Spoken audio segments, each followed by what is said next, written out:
At the beginning of October 2002, the AL Central champion Minnesota Twins beat the AL West champion Oakland A's in the American League Division Series, 3-2. By all outward appearances, it was just a standard, run-of-the-mill playoff series.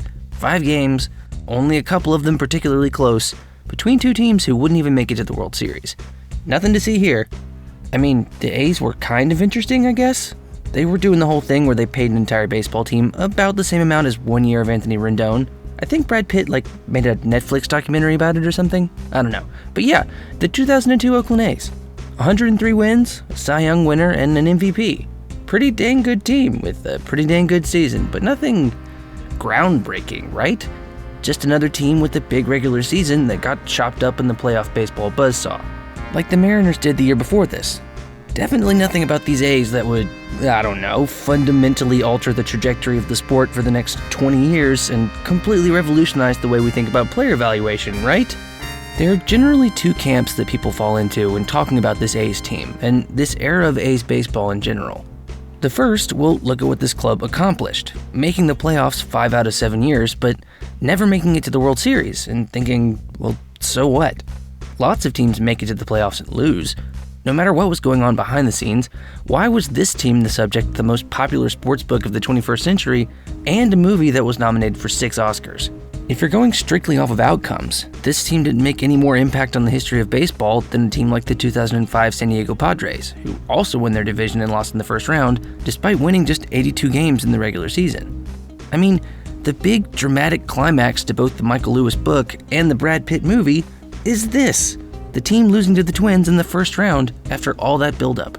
But evaluating Moneyball like that, on the outcome versus the process itself, is, in my opinion, completely misunderstanding what's going on here. This isn't just a strategy for building a baseball team, let alone this specific baseball team. It's barely even about sports at all. Moneyball, at its core, is a set of decision-making principles, driven by scientific inquiry. And that puts it squarely in our sports psychology crosshairs, maybe more than any other topic that we've ever talked about on this channel. This is a story that's probably more about psychology than it is about sports, both in its implementation and its origin. Moneyball was trying to change the behaviors of a group of people who are notoriously resistant to change, but explaining how and why that happened is gonna take a while. Because while the movie version kinda makes it seem like the A's adopted this whole system over the course of a single off-season, the reality is that this was a process that took more than 2 decades to make it to the big leagues, and then eventually the big screen. In the late 70s and into the early 80s, baseball looked like a completely different sport compared to what it is now. In 2022, the Marlins' John Birdie led the majors in stolen bases with 41, and the average of the top 5 base stealers in the league was just under 35. In 1980, on the other hand, the best in the league were swiping more than 90 bags per season, with Ricky Henderson, the all-time king of the fast leadoff guys, stealing 100 bases in just his second season. That's pretty impressive, obviously, but also kind of seems like just a warm-up compared to the 130 he'd steal 2 seasons later. Ricky Henderson was not normal. There was also a huge emphasis on easily understandable statistics like pitcher wins, batting average, and fielding percentage, to the point that the biggest awards in the sport were going to players who may not have actually deserved them. Steve Garvey was a terrific player, but he won the 1974 MVP despite not even technically being the best player on his own team, and getting absolutely pantsed in stats like WAR, WRC+, and OPS+ by Mike Schmidt. But hey, Garvey hit 300, and the Dodgers were really good, and Schmidt struck out a lot, so tough toenails there, Mike. Then there's Jim Vukovich, who won the 1982 Cy Young despite not being in the top 10 in the American League for FIP, ERA+, WHIP, or pitching WAR. But he did lead the league in win-loss percentage, and the Brewers won 95 games, so I guess Dave Stieb will just have to cry himself to sleep knowing that he was the best pitcher in the league that year, which he was. Now, to be fair, most of the statistics I just mentioned didn't exist in the 70s and 80s, but there were still people out there who were starting to catch on to the idea that a lot of the stuff that was fueling baseball, especially the ideas that decided who was good and who wasn't, were super, super dumb. One of those people was Bill James, who, between 1977 and 88, launched what the book describes as a series of sustained attacks on establishment baseball. Take fielding percentage, for example. For years, baseball writers determined the best fielders in the sport based on the number of errors they managed not to commit. James argued that this was completely backwards. To make an error, the fielder first had to be in a position to be able to make a play on the ball. A player who never got near the ball in the first place wouldn't be penalized, but one who did absolutely could be, which to him seemed kind of silly.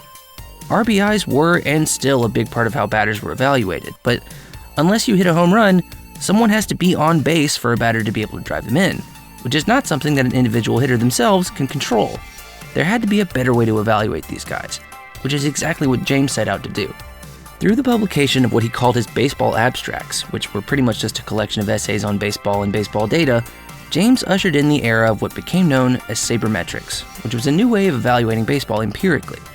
James started his process, like any good scientific inquirer, with a question. A question like, can you come up with an equation that will accurately predict the number of runs that a team will score? Or how would a hitter perform if they only played against one particular team? The answer, of course, was yes. It may take a while, but if you know where to look, you can use data to answer pretty much any baseball question you might have. And in the early 80s, this should have been very welcome news. The idea was to try and figure out whether a player like Mike Schmidt or Steve Garvey would be more valuable to a team, and if so, by how much. And that was becoming more and more important by the year, too. The landscape of baseball had changed since the advent of free agency in 1976, with salaries going up dramatically in the years since, and with them, the risk of signing the players who were demanding more money. Bill James was continuing to refine a process that could correctly evaluate the contributions of those players, but he was also operating under the assumption that baseball itself was broken and needed fixing, which made a lot of people uncomfortable, if not outright angry. Changing a pattern of behavior that's been in place for decades is almost impossible, especially if the potential solution is coming from an outsider like Bill James. But that was about to change. Before he was a baseball executive, Billy Beane was a baseball player, and a very good one at that. So good, in fact, that the Mets took him in the first round of the 1980 draft, but at least on the field, he didn't turn into the surefire Hall of Famer that a lot of scouts thought he'd be. This gets a couple of minutes of screen time in the movie, but Billy Beane's professional baseball career ended way before it probably should have, and was marked, pretty ironically, by an inability to get on base. He was, in many ways, exactly the kind of player that Bill James was trying to steer baseball away from. He was eye-catching and capable of the spectacular, but not productive enough to warrant the hype he'd gotten coming out of high school. Somewhere out there, there's a parallel universe where Billy Beane turned the Mets down and went to college, and in that universe, I'm pretty sure he's the governor of California or the CEO of Apple or whatever, but in this universe, the lessons that Billy Beane learned as a player, specifically the ones about how looking the part may not actually correlate all that well to being good, would play a huge part in the way that he'd evaluate prospects for the A's. And we'll get to that in a minute, but first, we've got to talk about baseball people. There's no real sensitive way to say this. Traditional baseball people are weird. They're set in their ways, love their folklore, and are generally incredibly resistant to change. There's no better example of that than the rule changes that have come in 2023. MLB started testing the pitch clock in the minors in 2015, and it's taken every bit of the 8 years in between to turn that idea into a reality at the big league level. The designated hitter, the wild card, interleague play, all of these were met with significant resistance by baseball's traditionalists.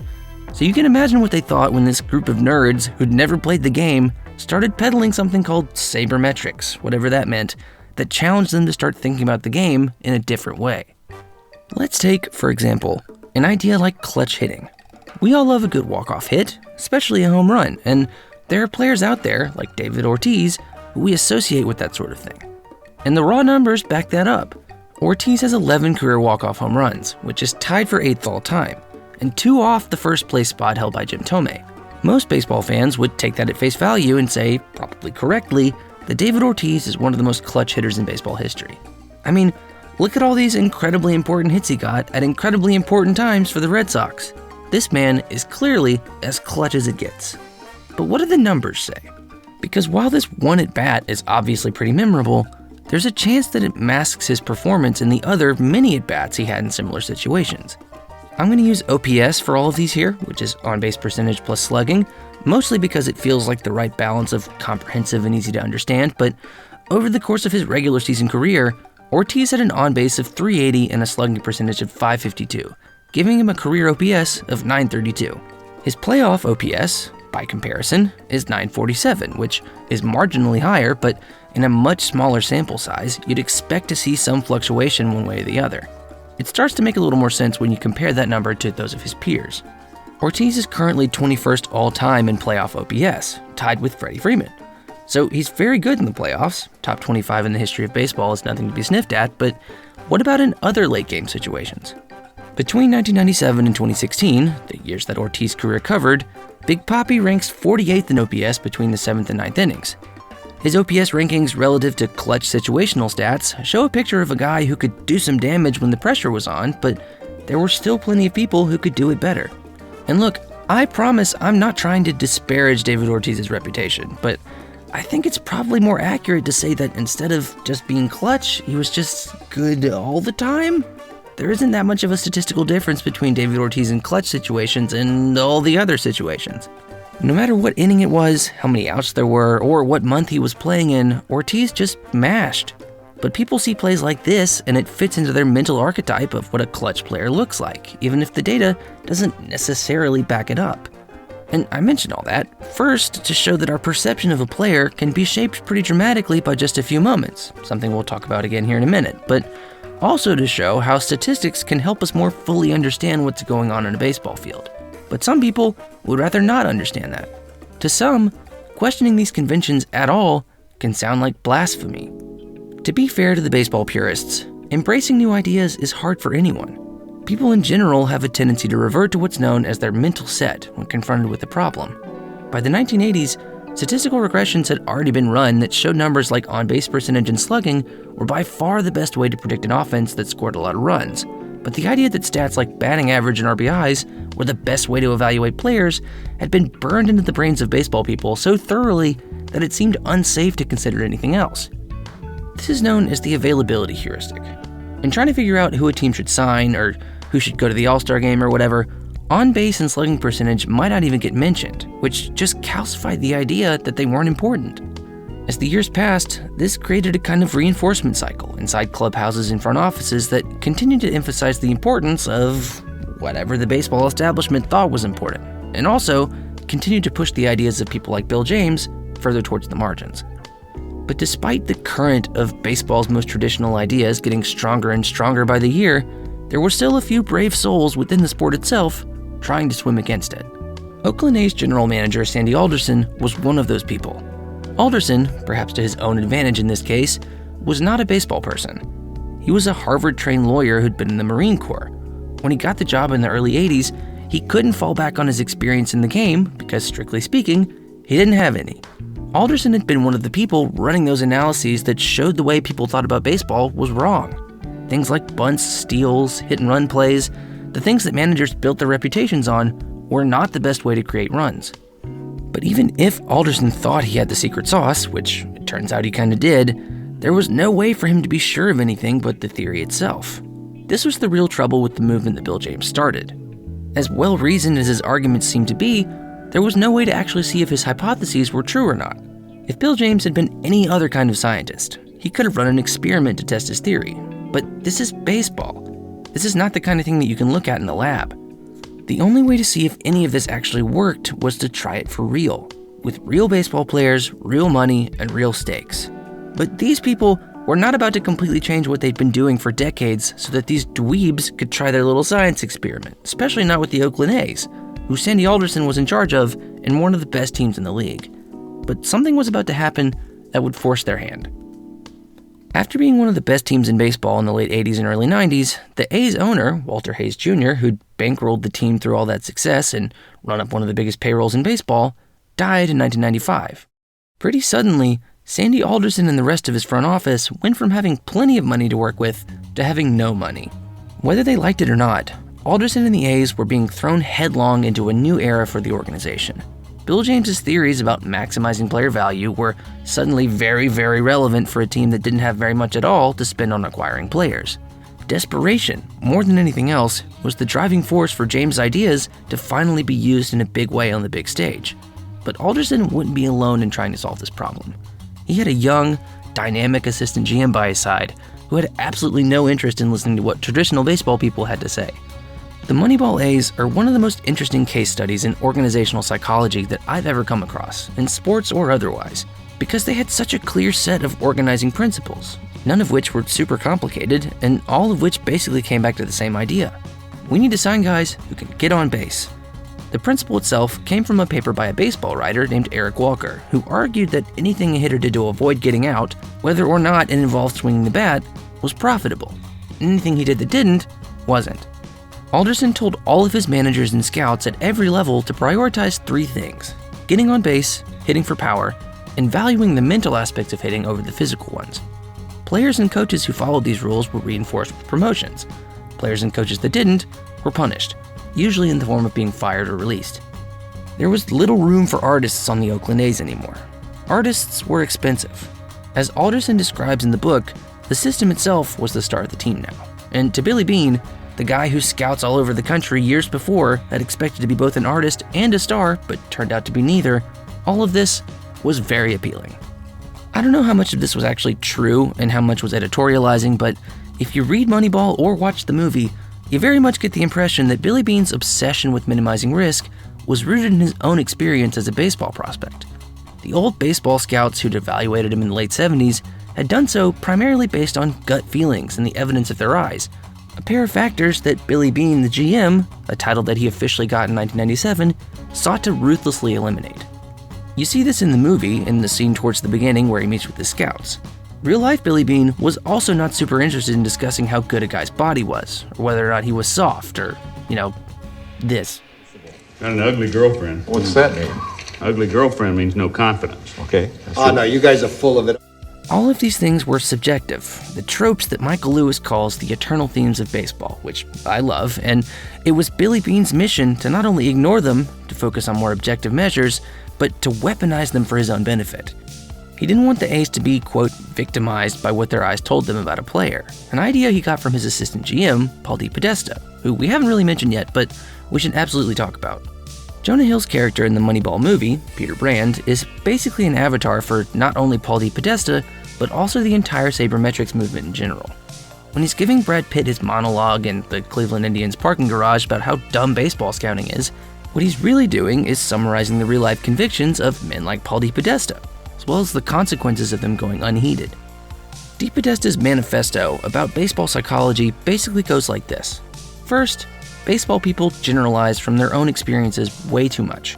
If they grew up bunting and hitting and running and it had worked for them, then that must be the right way to play the game, no matter what the stats said. Second, baseball had a serious issue with recency bias. If a player had performed well lately, there was a tendency towards valuing that over whatever had come before. And probably most importantly, there was a clear preference not only in baseball, but in all human behavior, to trust what a person had seen with their own eyes over all else. These were the things that DePodesta felt the A's could exploit. The belief that certain players were just more clutch than others because of a few big playoff performances, or that one guy was more valuable than another because he'd gotten a bunch of wins and won a Cy Young. All of that, in the mind of a Harvard-educated economics student like DePodesta, was really, really dumb, and that attitude was exactly what endeared him to Billy Beane in the first place. What the A's were trying to do may have seemed like heresy to some, but that was fine. As the book mentions, heresy, for this group of guys, was good. It's finally time for us to talk about the 2002 Oakland A's, right here at the end of the video, but that's kind of the point that I was trying to make earlier. All of this took years and years to build up, and basically the perfect storm to become relevant at all. So many things had to come together at the exact right time. The rise in player salaries, Bill James writing, computer advancements that made this kind of statistical analysis even possible, the sale of the A's in 1995, all of that had to happen to create the perfect storm for Moneyball. It's the kind of cliche that somebody like Billy Beane would hate, but necessity really is the mother of invention sometimes. The A's came up with a way to use math to find value in undervalued players like Scott Hatteberg and Chad Bradford, but they never would have needed to if there had never been a problem with money in the first place. They only won one playoff series in the entire time that Beane was the GM, but to that point, valuing a small sample size like the playoffs over a giant regular season is exactly the kind of inefficiency that people like Billy Beane would usually be trying to capitalize on. Maybe the most important thing to understand about all this is that Moneyball isn't actually about the A's. It's not even really about baseball. It's about an attitude, a psychological approach to decision making. You could pick Moneyball up and drop it into basically any other industry, because the whole point of it is to prioritize the system over the context to make things as efficient and streamlined as possible.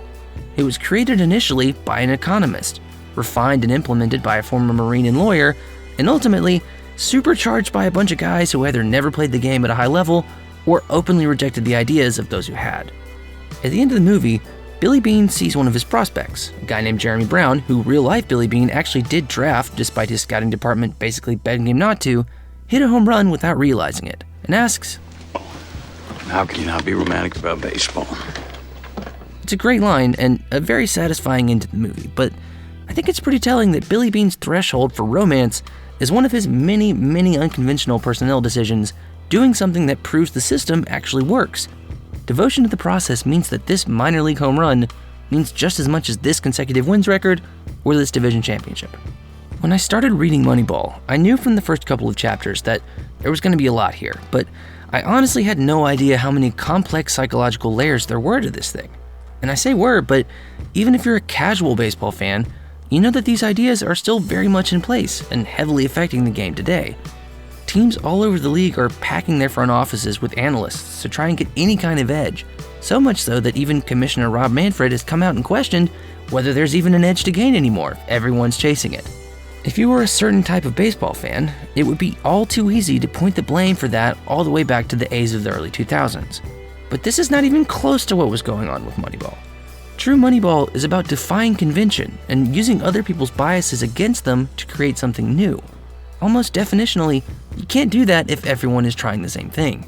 And even if there is some kind of second statistical revolution in baseball, where we find out that the best statistic to look at to evaluate players is like mound visits or something, this is never going to happen again. For all the emphasis that the A's put on their process, I would argue that Moneyball is not a process in and of itself. It's a psychological approach. It's a way of predicting and interpreting behavior.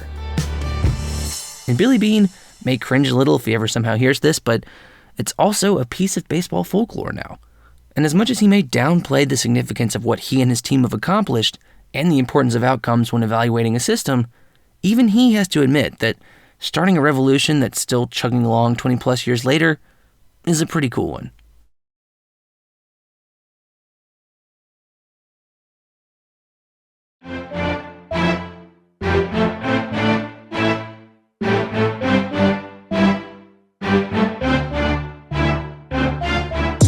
Hi everybody. Wow, yeah, thank you for sticking around for the end of this thing. If you're still here, you're a real friend of the channel, and I'm so grateful to be able to have you here with us. This is your first video. Well, gotta be honest, you've probably spent about as much time on this channel from this one episode alone than some of the people who've been here for a year, but in any case, I'm glad you made it. If you did enjoy the content, please do give it a like and maybe even subscribe, because these episodes take quite a lot of time and effort and emotional energy to produce, and I would love to be able to share it with as many people as possible.